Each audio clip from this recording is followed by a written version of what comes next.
कोई संपत्ति खरीदी गई और उसका रजिस्ट्री बैनामा नहीं कराया गया, केवल स्टाम्प पेपर पर एग्रीमेंट द्वारा संपत्ति खरीदी गई।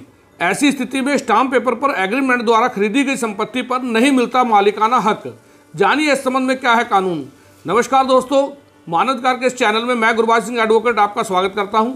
आज का विषय प्रत्येक उस व्यक्ति से जुड़ा है जो किसी न किसी प्रकार से कोई संपत्ति खरीदता है और उस दौरान किन बातों का ध्यान रखना जरूरी होता है।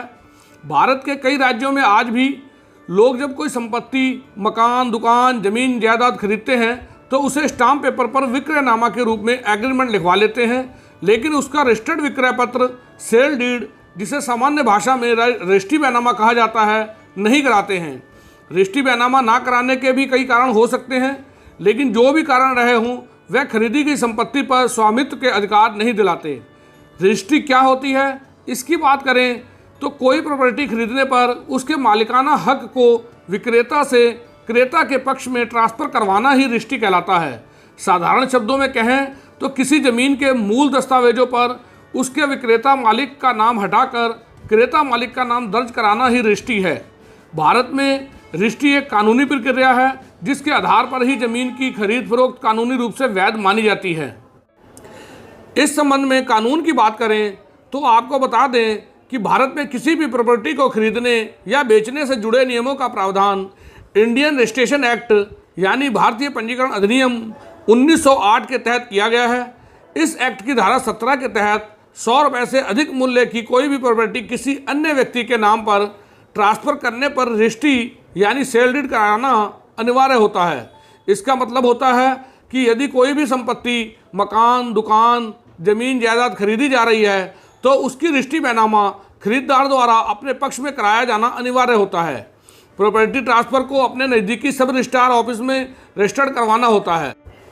यदि किसी व्यक्ति द्वारा 10 रुपये, 20 रुपये, 50 रुपये, 100 रुपये या 1000 रुपये या उससे भी अधिक धनराशि के स्टाम्प पेपर पर केवल एग्रीमेंट बनाकर संपत्ति को खरीदा जाता है और खरीदी गई संपत्ति का रजिस्ट्री बैनामा रजिस्ट्रार कार्यालय में अपने नाम से पंजीकृत नहीं कराया जाता तो उस स्थिति में खरीदार को संपत्ति पर स्वामित्व का अधिकार यानी मालिकाना हक कभी भी नहीं मिलता है और राजस्व अभिलेखों यानी सरकारी कागजातों में खरीदार का नाम मालिक के रूप में दर्ज नहीं हो पाता है।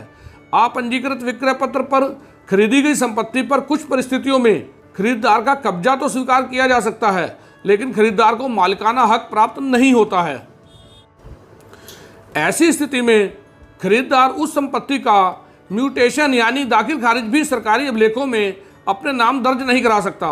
खरीदार उस संपत्ति पर किसी तरह से बैंक का ऋण प्राप्त नहीं कर सकता, किसी तरह का निर्माण करने के लिए मानचित्र स्वीकृति प्राप्त नहीं कर सकता। यानी रजिस्ट्री बैनामा के अलावा अपंजीकृत इकरारनामा द्वारा खरीदी गई संपत्ति पर पूर्णतः अवैध संपत्ति मानी जाती है।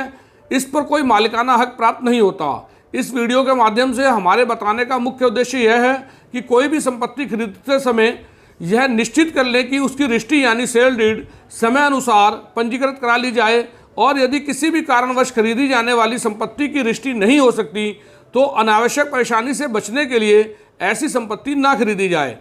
मीडिया ग्रुप एवं अखिल भारतीय मानवाधिकार एसोसिएशन द्वारा मानवाधिकारों के संरक्षण एवं विधिक जागरूकता के उद्देश्य से चलाए जा रहे इस मानवाधिकार चैनल में कानून संबंधी निःशुल्क जानकारी सद्भावनापूर्वक उद्देश्य से दी जा रही है।